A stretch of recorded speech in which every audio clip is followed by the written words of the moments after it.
And let's see. Nope, there we go. Hey, everyone. It's Tamsen. I am the founder of the Message Design Institute, and we are experimenting for the first time with a live office hours streamed straight to you.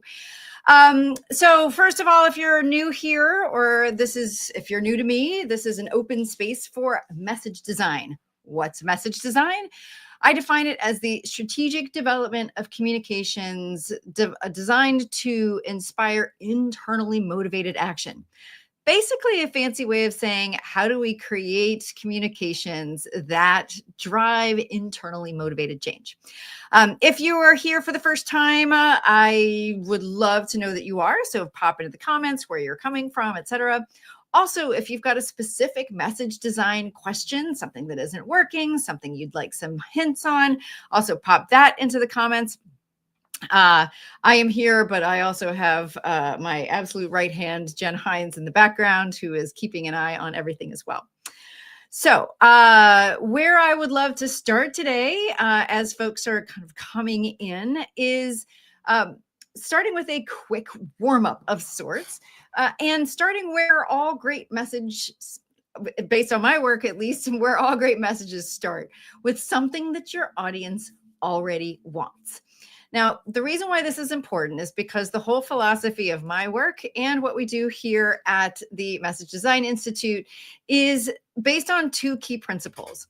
Number one, that any action anyone takes, particularly again and again over time, is based on an argument, a rationale that they can tell themselves, a story they can tell themselves over and over again that works.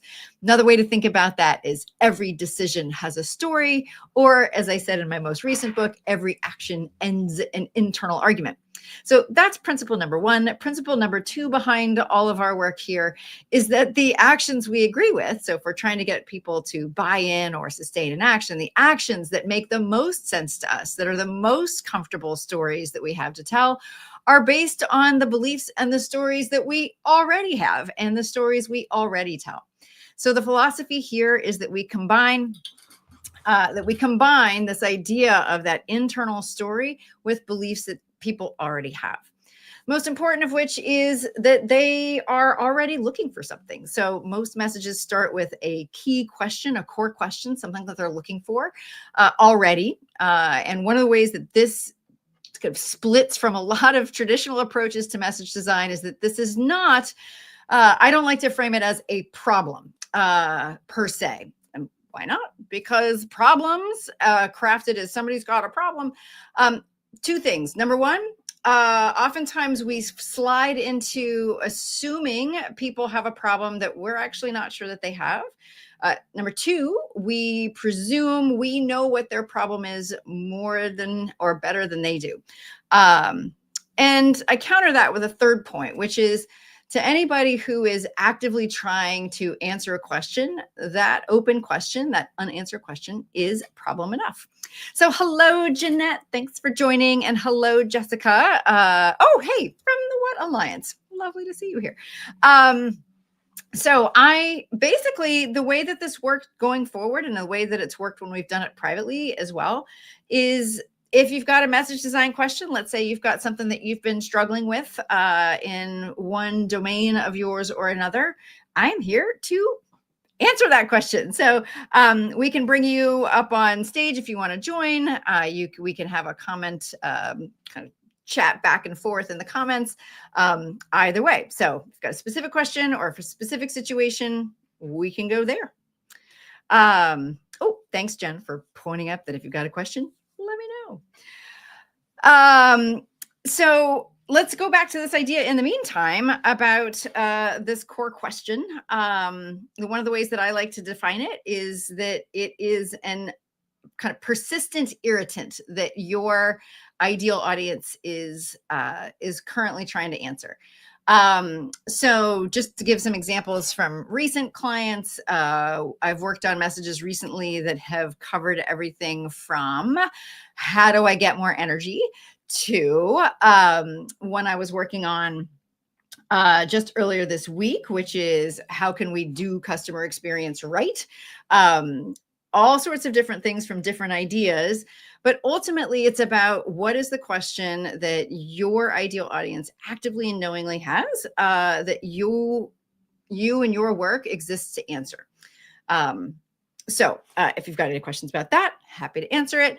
I'm just also trying to like figure out like how much riffing I need to do, because typically we've got people joining in here and ready to go. But so far, I think we're good so far, right, Jen? Just give me a thumbs up in the background if we're any new questions from that.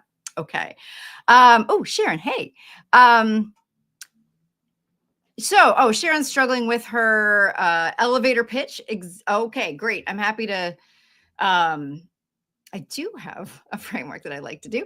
And then Jeanette is saying that she often gets too creative about how she phrases her idea, and wonder what I can say about that. Well, to some extent, we can answer both questions with one answer. So, by the way, just as a real life example of how to find some of these core questions, both of these could function as the core of the core question of some kind of future message, right? For me, so note to Jen in the background. So for instance, I'm sure, how can I find an elevator pitch that feels comfortable to use? Or, what's the best way to structure an elevator pitch? That could qualify as a core question, because this is a great example of an actual audience member having that question. It means that it's something that they haven't found a good question or a good answer, yet.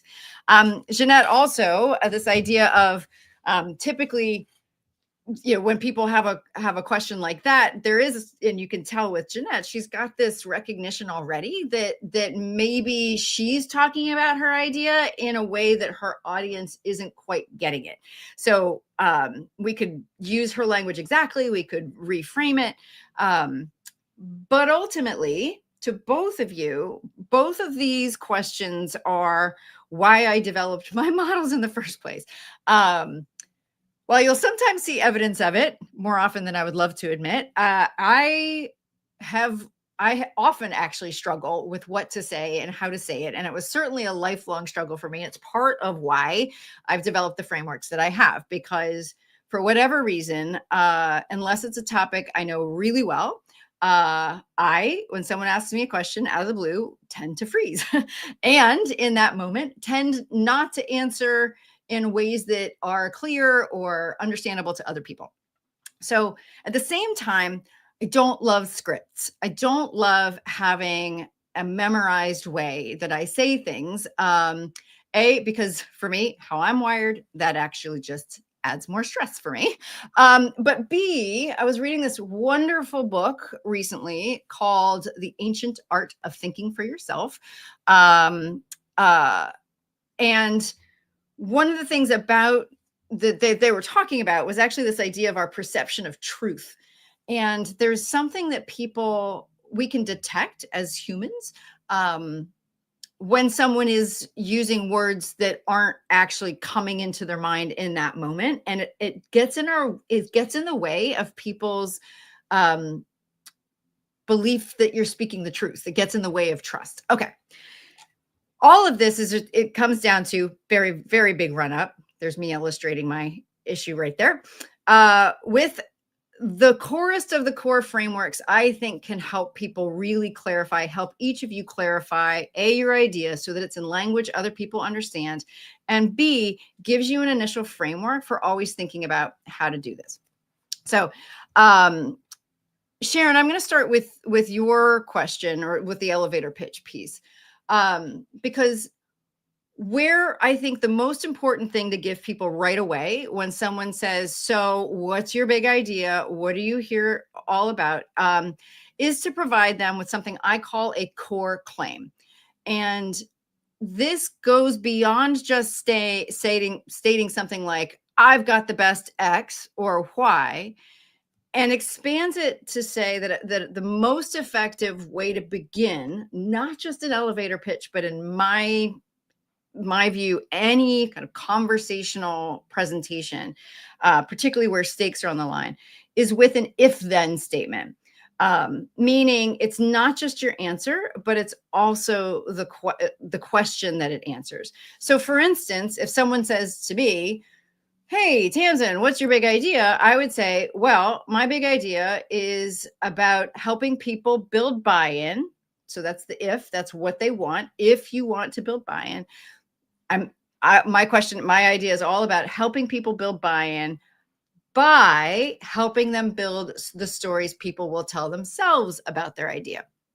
I actually did this in the opening line of my first book, Find Your Red Thread. I said, this book could have been one sentence. The best way to make your big ideas irresistible is to build the story people will tell themselves about it.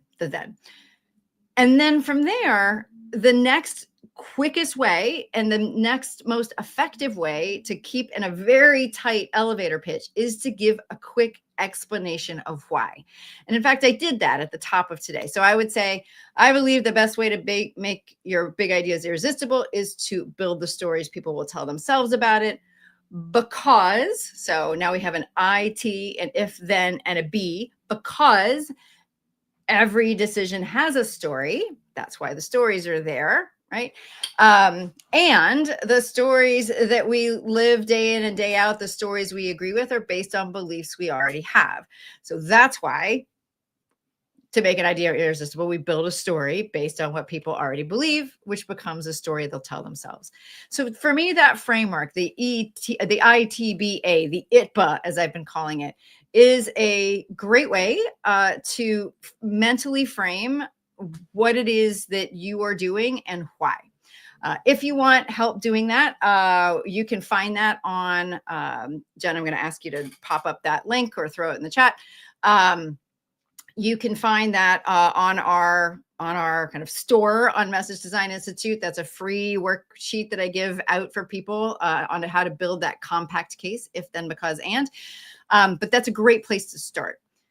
Now, for Jeanette and for simplifying things, it's a great, like, that structure is a great way for making sure that you're not going into too much depth, because none of those pieces, the if, the then, the because, and the and, should use words or concepts that people don't know and importantly don't already agree with. Now, they may not agree and may have never have heard you're combining those two things. So people may never heard, this idea of building buy-in by building a story people will tell themselves.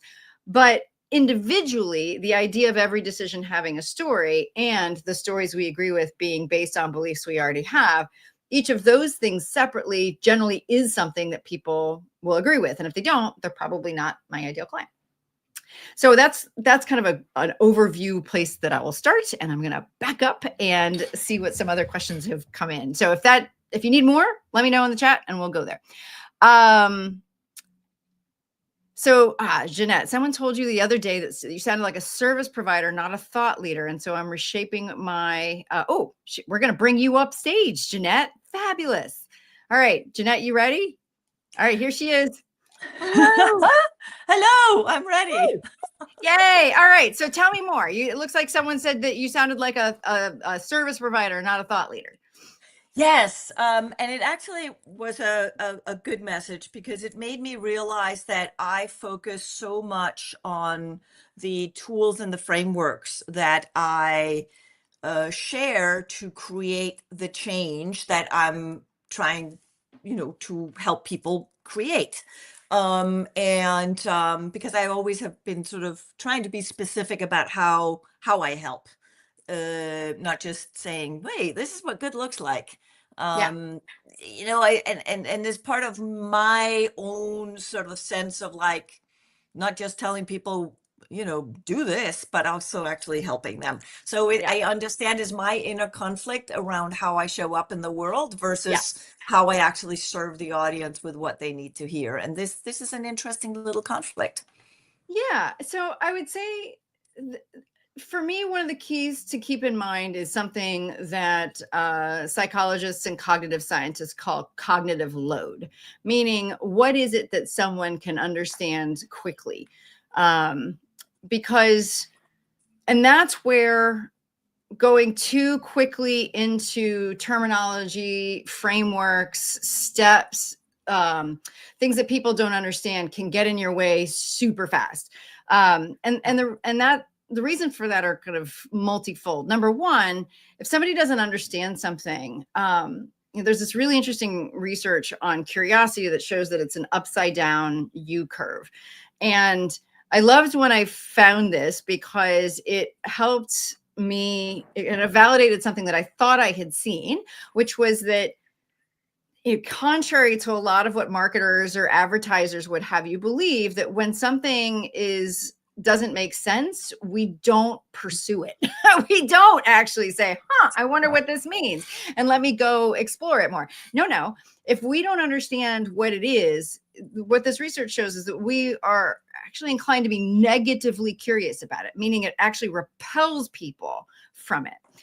And so this is part of what led into making sure that anything that we say at the front, or when we're first talking about something to someone for the first time, which for me is kind of like the place that I really focus a lot of my work, that we are working entirely within the scope of things they have heard before, even if not in that particular combination.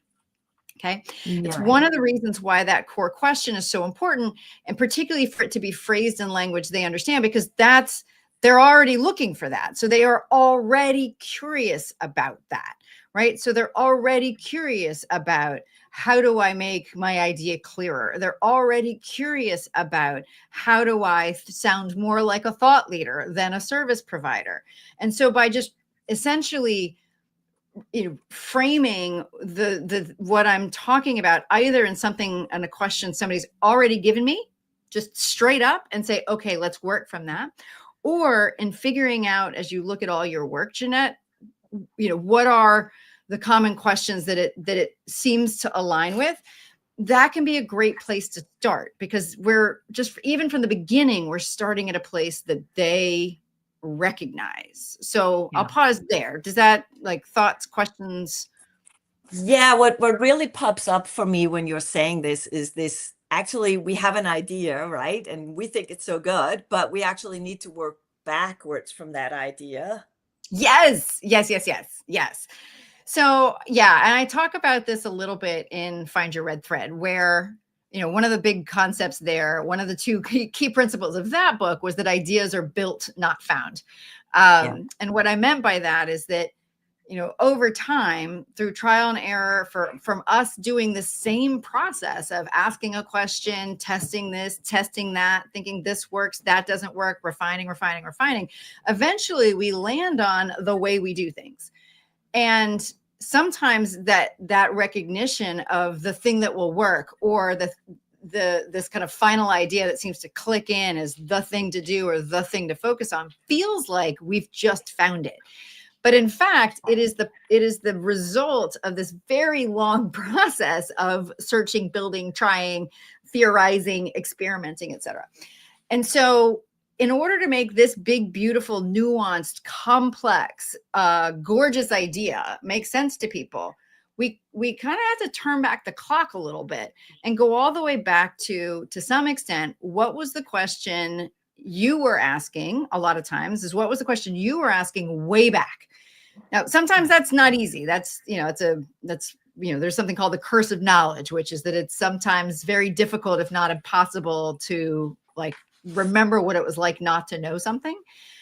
But one thing I have found to be key with all of this is that oftentimes, and I think you and I have actually had this conversation sometimes, Jeanette, is that question will sound to you now like the wrong question.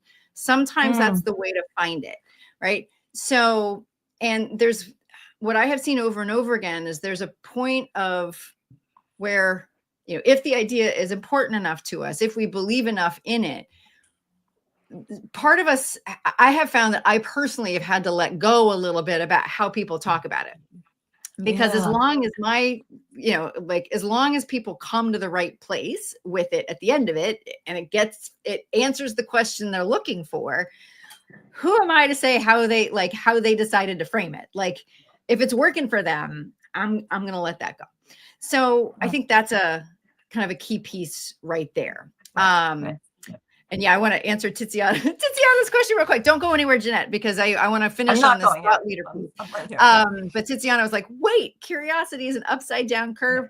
Yes, so interesting. I believe it's a paper from Celeste Kidd et al. I would have to, I can pull up the citation real quick if we need to. But yeah, that's one of the places where, so it's negatively curious when somebody doesn't understand, when they don't feel expert. It rises to positive curiosity when they understand enough to know that they don't know enough, right? And then it goes negative again when they feel like they're already expert in it. So this is where another danger, and this, Jeanette, could be part of what's happening as well, can come in, where sometimes it's not that people don't understand, it's that they think they've heard it before. Right. Yeah. And then so whatever it is, however you're describing something to them, like, again, the question should be something they recognize. The answer should be words they recognize and a combination they probably haven't heard before. So something that, again, intuitively they're like, okay, I think I understand that. I would not have predicted that as being the answer.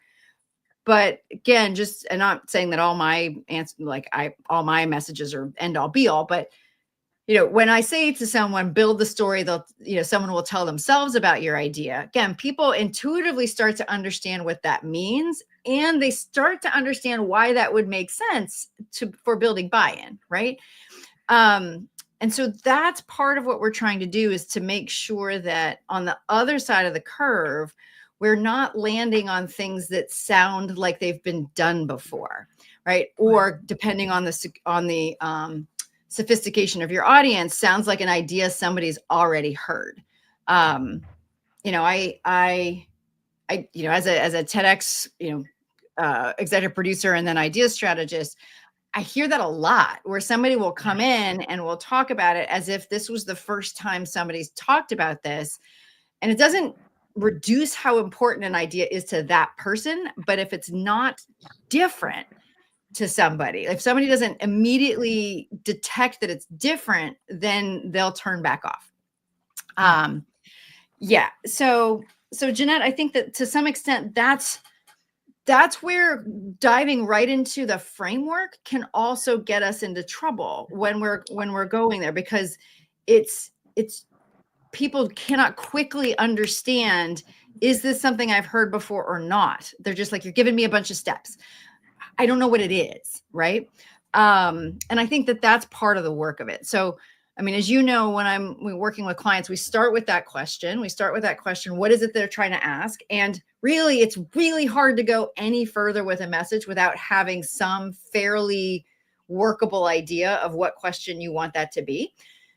And then we're kind of moving forward and saying, what in your framework is an aspect of that you think is required for answering that question that is really like underappreciated, right? And therefore not a predictable answer, right?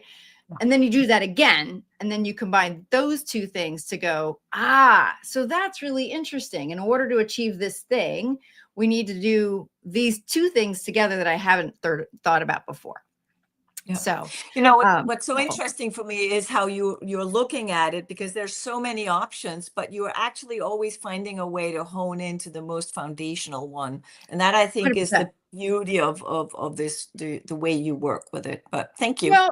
Well, thank you. I mean, I think that, yes. And there's, for me, that serves multiple purposes, because so often the idea needs to serve. I mean, some of this was built into me from like the 10, 12 years now I've worked with TEDx, was the idea of ideas worth spreading. Well, one of the things is, yes, they need to be worth it, but they also need to be in spreadable format, meaning somebody else needs to be able to articulate your idea with, I would say, 90% accuracy, the way you would describe it, which means you need to be able to describe it in the way that like 90% of people could describe it, which means taking it out of, at least when you first talk about something, out of kind of the details of your intellectual property, and much more specifically to saying,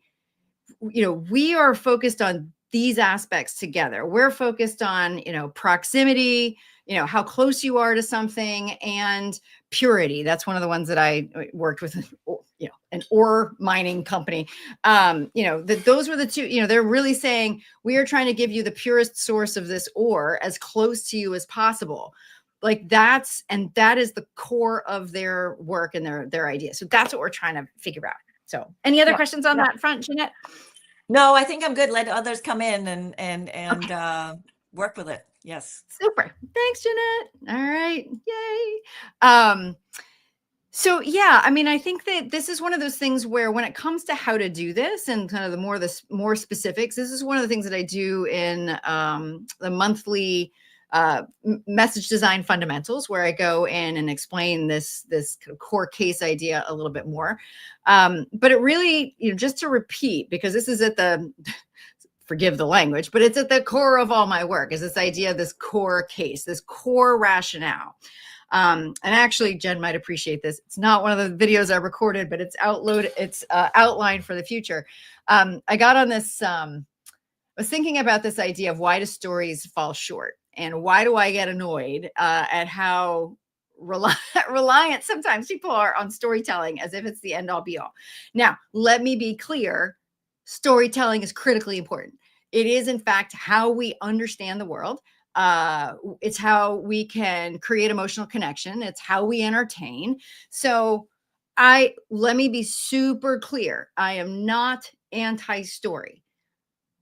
And they don't always work the way we want them to. And this was a question that actually sparked the second book, and actually sparked the work that I'm doing now for my doctoral research, because I wanted to understand a little bit more about where stories fall short. And in one of my, I got to go find my notes now, because now I'm off on a rant. In one of my, word of the day, hypnopompic states, that is the liminal state between sleep and waking, which is when I do my best thinking. I had this idea that the thing about story, which is what I talk about in Red Thread, which is my version of a universal story structure, side rant, not just the hero's journey. That's only one kind of story, and it's not appropriate for all messages, all organizations, all people. Just, all right, back onto the main rant. So that was my universal story structure. What I was seeing was that, again, most of my core question I exist to answer is basically, how do we maximize adoption of ideas, right? Like that's what I'm all about. And the thing is that stories, to borrow the definition from my friend Ron Plouffe, I love his definition, which is that stories are the result of people pursuing what they want. So stories show what happens, right? They show external influences, right? And then the response, the action somebody takes based on their internal influences. Thanks for putting up hypnopompic, Jen. That's awesome. And so that's important, right? Because from kind of to see how somebody else reacts, like, so as you're telling a story, to see how somebody else reacts and to what can tell you a fair amount about them. But what we're often left to do is to infer the internal story. We're actually left, based on that kind of telling of events and showing the reactions, we're left to figure out more often than not what somebody was actually thinking. Sometimes we get little peeks into that, right? Well, someone says, like, if it's a written book, well, omniscient narrator will get that. Sometimes people will say, and I was thinking to myself, blah, blah, blah. But we leave a lot up to inference, right? But remember, again, one of my core principles and one of the core principles of MDI is that every decision has an internal story behind it. And the internal story reveals why, like, what those internal influences are, right? So it's that internal story that we really need to understand why someone behaved that way. for sure. Now, you might saying, okay, this is a lot. Why do I care? Well, because when you are somebody who is trying to make an elevator pitch, trying to position yourself as a thought leader, when you are trying to just speak from the stage about something, right? If you're just telling a story, and then if you're leaving up to inference what's actually going on, we're asking people to we're leaving a lot open to chance. And ultimately, how someone behaves is a product of that person's internal influences reacting with the environment, the external influences. That's a borrowing, I think, Kurt Lewin's famous formula there of behavior as a function of a person and their environment. So all that to say, stories are the external story, right? Somebody wanted this, they ran into this problem they didn't expect, that got in the way of it, that they had to solve first. They had this moment of truth that meant they had to choose between what they wanted, what they were doing, and what they believed. They made a choice, and then they acted on that choice. Like, that's the universal structure. Sitting underneath that, though, any story is really is revealing the kind of it's a story is an argument in disguise, right? It's basically saying, if this is true and that's true, then this will happen. And now we get back to that if then piece I was talking about before. So this is a very long way of saying that the red thread, goal, problem, truth, change, action, is one layer deeper, kind of that external version of the ITBA, if then because and. They start in the same place. That same question starts in the same place. Like, if I want this, then, and then the story is, how did you come up with the then, Jeanette? That's what we were talking about. But actually, the way to find it is to go into, well, I realized we absolutely positively need this piece because, and the because is that kind of deeper principle. The example I gave earlier already was, every decision has a story. That's an example of the kind of principle I'm talking about, or a principle to support that company I was talking about with proximity. The closer something is to you, right, the more control you have over it. Yay. So that's valuable if somebody's trying to reduce costs or improve their outcomes with something. And then usually that's not enough, right? You have a second, almost always you have a second aha that precedes. That's the moment where you feel like you get that flash. That's that moment of truth. That's the second piece. That's the and. So if, I went through this too. How do I make an idea irresistible? Okay, I can try all these things. I'm like, anytime somebody kind of makes a decision about something, they've told themselves a story about it. So we need a story. Great. But how do I make sure it's a story that they're going to tell themselves, then eventually going to play it? And I'm like, it has to do with pre-existing beliefs. Great. So the stories people agree with are based on beliefs they already have. So therefore, boom, that's the answer. If we want to make ideas irresistible, then we build the story people will tell themselves based on things that they already want and already believe. So that internal story, if you want someone to behave differently, right? That's what we're trying to get with the adoption of ideas.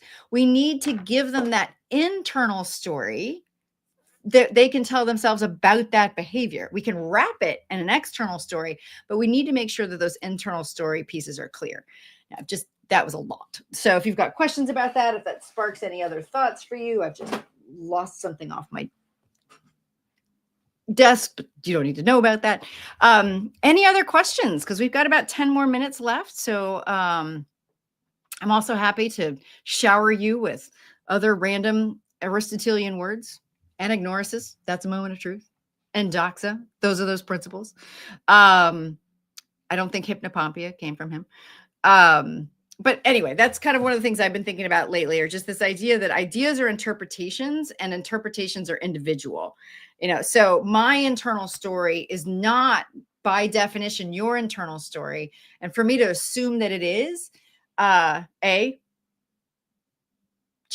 risky. Let's just put it that. At best, risky. At worst, really presumptuous. And not acknowledging that someone could see a situation differently than you can. So this is one of the reasons why I am of the opinion that anytime you do tell a story, you still provide the equivalent of the moral, right? From Aesop's fables that. And to me, the moral of the story comes back to that ITBA. If you want to win the race, then go slow and steady. Why? Because even great gifts can be wasted by idleness, and you can do best what you can perform best in alignment with what your own talents are. I don't know, just made that last one up. Can you give an example where you wrap in the internal story with an external one? Yes, I can. Okay, so I'll give you another example. You're seeing like future video scripts in development here.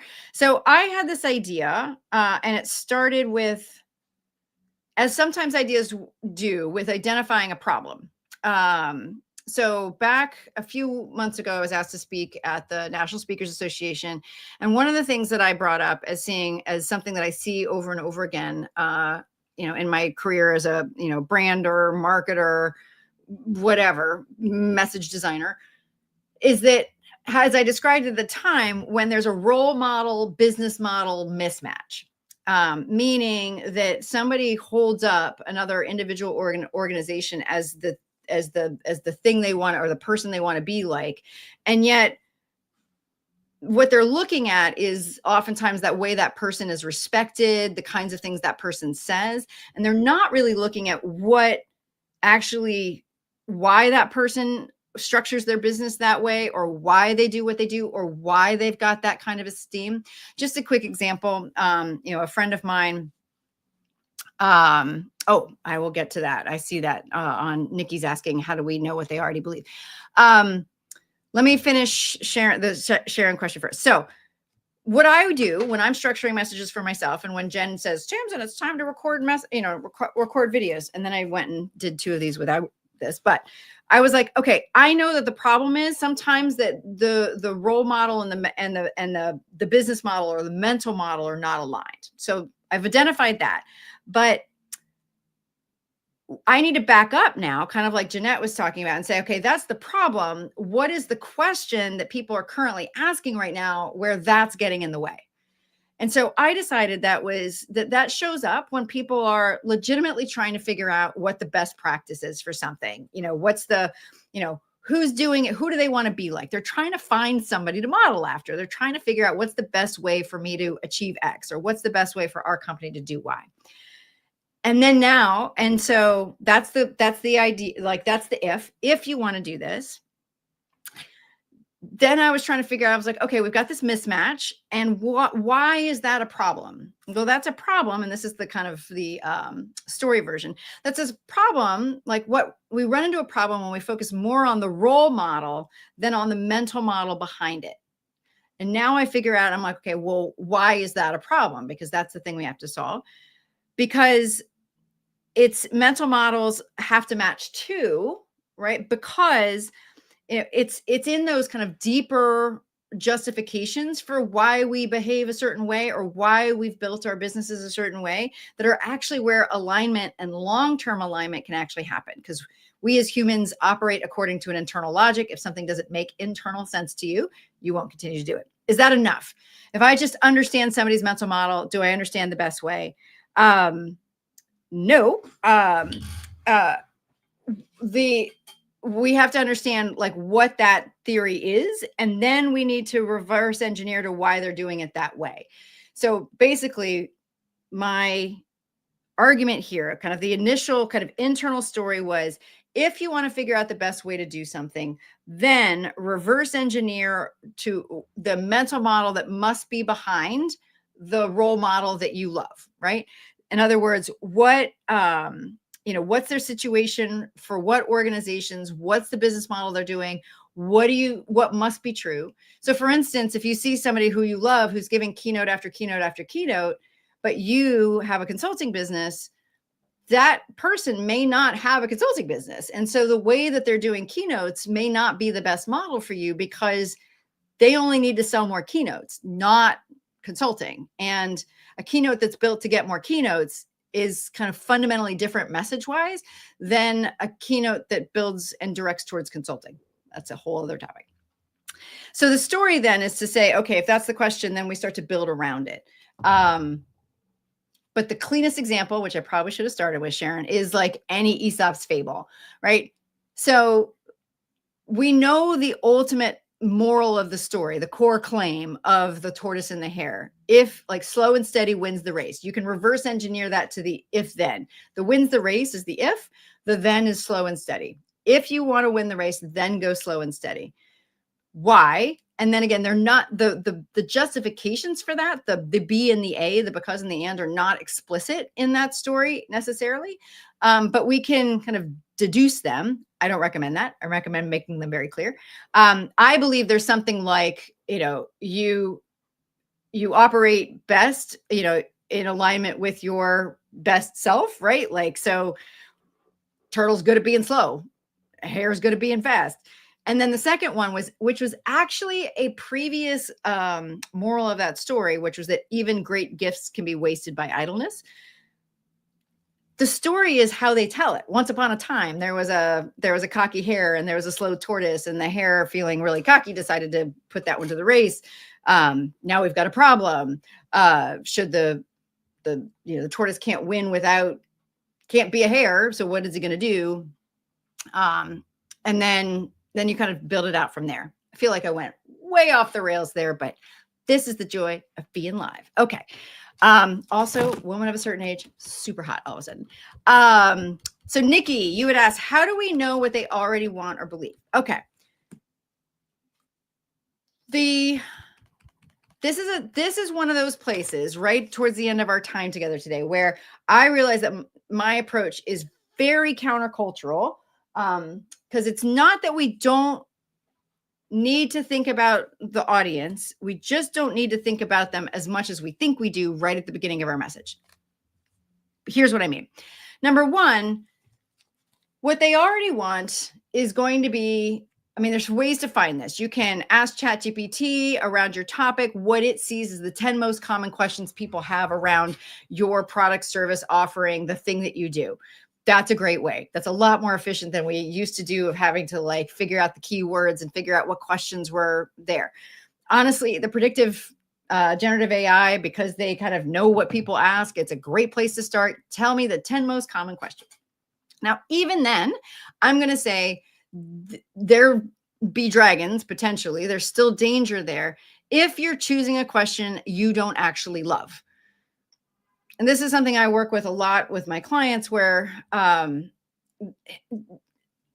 quickest I'm going to say it to you right now is don't chase a market. You got to look at those questions and say, that's the one that I would be really excited about if I could really help people answer that question. I know you could answer all of them, but this is really about putting that focus and clarity on if you had to prioritize, what's the one that you would stake your claim on. Now, when it comes to what people already believe, this is kind of a side project of my research right now, which is back to an Aristotle term. Thankfully, there is a video and a post on this one, which I know Jen will put up, called endoxa. And what endoxa are generally accepted truths about the way the world works. This is the level that I'm generally recommending that you support your ideas at things like what goes up must come down. And, to get to zero, every negative needs a positive.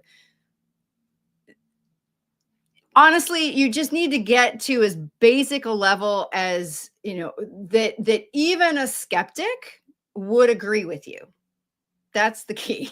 And so, and something like, for me, with every decision has a story, if somebody doesn't believe that, then because that is such a foundational principle to my work, and by the way, it is very well supported by research, I am not going to convince that person of seeing the world the way that I would want them to see it in any amount of time or effort I'm willing to give to it.